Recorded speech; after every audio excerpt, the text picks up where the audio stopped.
ఈయన 13-14 నెలల కాలంలోనే ఈయన తీసుకొచ్చిన అప్పులు 1,75,112 కోట్లు. మా ప్రభుత్వం 5 ఏళ్లలో చేసిన అప్పు 3,32,671 కోట్లు.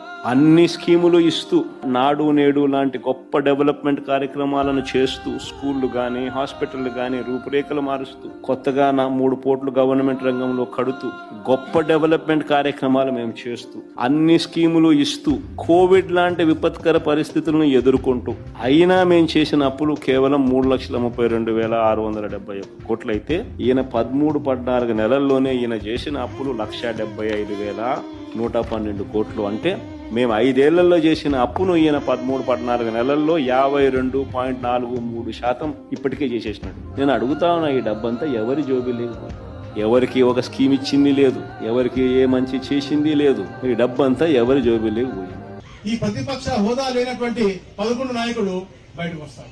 ఇప్పటికే మీరు చేసిన పనులు బట్టి 11 సీట్లకు దించేశారు.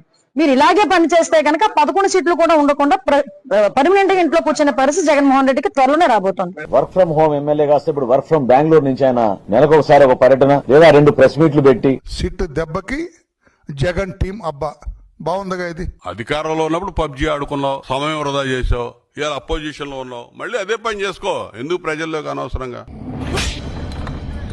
నేను అడిగేది